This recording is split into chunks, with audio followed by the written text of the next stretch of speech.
Okay, that's just my review of GALAK-Z so far. I've got quite a bit of gameplay on it, although I've still not hit the second chapter yet. I've been getting my ass whooped, is the only way I can really say it. I think the furthest I've got was just a second ago, where I got to level 3 in chapter 1. But there's quite a lot of different aspects to it, obviously different upgrades and stuff like that to the weapon. I find that it's quite a good feature.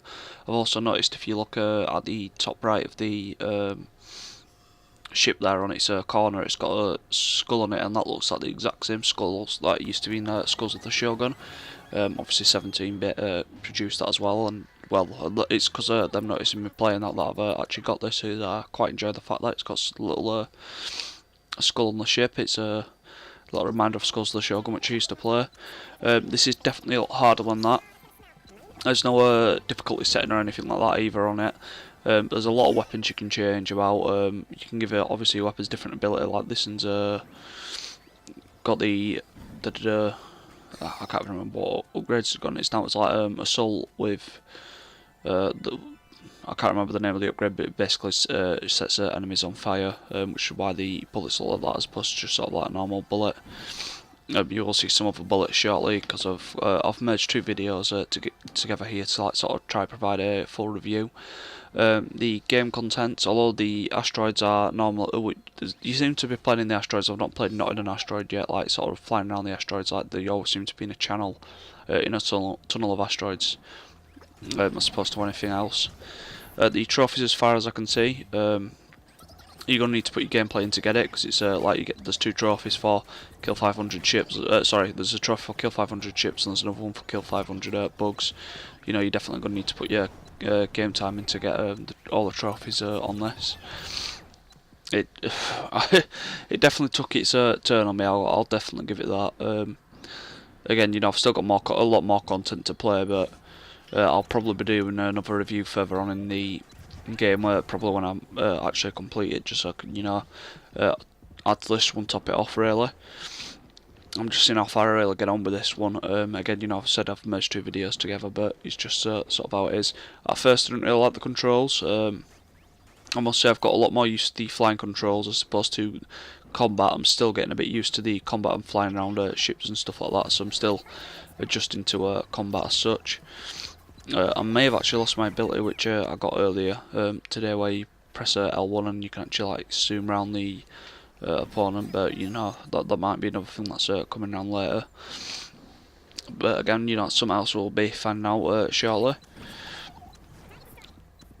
But yeah, I do like how there's two different, well, I won't just say two, there's the environments. You know, you need to adapt to your environment.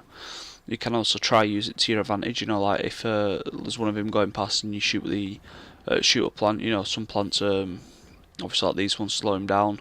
There's other plants where if you know, if you panic enough, it will drive into the side and hit them. There's other plants which sort of do an EMP and removes your shield. It also removes their shield, obviously, if they're hit by it. So if you shoot them and they're hit by one of the dots afterwards, they'll also get the EMP and sort of remove the shields.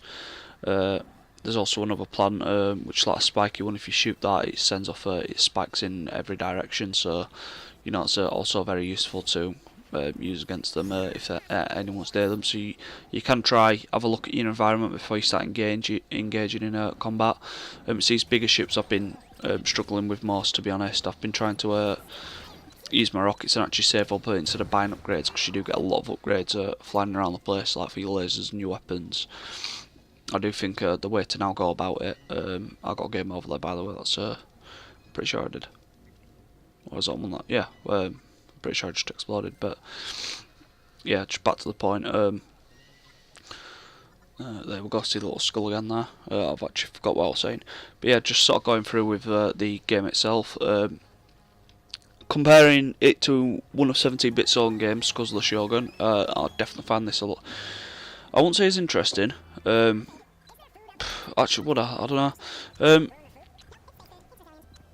It's a lot harder, but it's yeah. I'd say it's more entertaining because it's giving me that challenge. Like a lot of games these days, you can sort of get through and they don't give you that challenge. You know, this you need to do 5 levels in a chapter before you can complete the chapter, and if you don't do them 5 levels without dying, you lose the chapter and you need to start again. So you need to make sure you can complete your 5 levels, and make sure you do it safe. You know, whether that's running away from enemies to try to get around them and stuff like that, then that's what you need to do. But you know, you don't have to kill all your enemies. I've been trying to just so I can collect all the salvage and to do all the updates. Sorry, I know I'm shaking about. It's not because I need to. It's got a massive itch under my knee. But yeah, it's, you know, you can see there's quite you know, here we go again. I've got a different gun, different equipment, stuff like that. This is because I got game over and I had to start again, so I just figured I'd use a different clip. There's plenty to do in the game though itself, content and like everything wise. There you go, that's one of the points I'm on about. If you get hit by them, you will get slowed down, but your enemies also will do if they get slowed down by the bubbles. It's good that there's different bugs. There's also bugs with cheat bugs, the ones that are in the walls, and you know, if you ever see a little bit of scrap just by itself at the wall and you've not destroyed it, you know for a fact you've not. Chances are there's a bug in the wall, so if you're not seeing the big purple sort of tentacle claws, keep an eye out, because they're probably the next things that are coming for you, and they will eat you if they get the chance to, so make sure you keep shooting to get out of them. Well, I'm pretty sure that's what you're meant to do to get out of them, because can't see, you know, any other thing, but you also can't kill the big purple bugs as far as I'm aware, as of yet anyway. But again, you know, I've got more of the game to come and more of it to play. Just trying to think forwards, what else have I done in this? Yeah, here we go, that's the purple bugs, so you need to be careful if there's a little bit of scrap there. They will eat bugs as well as the Empire. So you know, do let them, if you want to fly past one and let them try grab the Empire, do that. You know, you might get the advantage of battle. You just need to know where stuff are, to obviously get the advantage of battle. You need to know what you're able to spin around and what you're not. Obviously how well you are at flying. There's a lot more than sort of what meets the eye that are contributing factors to this game, which is what, you know, I do like that, because you know there's different stuff, and I've sort of come across a slight bit in combat and it's like, oh, you know, I didn't sort of realise I could do that, and it does work out quite well. It makes the game a lot more interesting. But obviously I do like the challenge and the arcade style of the game as well. You know, so compared to Skulls of the Shogun, you know, I did say I won't find this as interesting, but that's because Skulls of the Shogun had a bit more story to it, whereas obviously this randomises everything for you. Which also, you know, it's not a bad feature. It's just Skulls of the Shogun follows a guaranteed story, whereas this, you know, mix it up. So obviously it depends on your gaming preference. So they're both good in their own ways. But I'm just trying. I can't think of any other game I've played that I can sort of compare to this. You know, it's you can't exactly compare it to something like Star Wars Battlefront, because it's a completely different game to Star Wars Battlefront. But in the same time, you know, it's got a spaceship. Some people might argue. Whereas, you know, it's the same like critics on films. I prefer, like, if someone's doing a review, they should try compare it to something they've got. So the only thing to compare it to is the other game I've played for 17-bit, and that is Skulls of the Shogun. Again, you know, they're both unique in their own ways. I'd say I'm probably going to get a lot more game time out of this than I did Skulls of the Shogun. Like, you know, Skulls of the Shogun were a lot more easy and didn't have the challenging aspect to it. Out of 10 for this, I'd say I'd probably give it a 7, to be honest. It's a lot more interesting than I thought it would. You know, it's again, it's not spectacular, but I know I'm going to get my game time out of it. I know it's going to give me that challenge which you look for in a game. But I do hope this review helps. You know, I hope it encourages you to play the game. Would recommend it. It's the game I'd normally avoid, but you know, I've been doing wrong to avoid this game. So do please enjoy, like, comment, subscribe, and I do appreciate any feedback. Thank you for watching.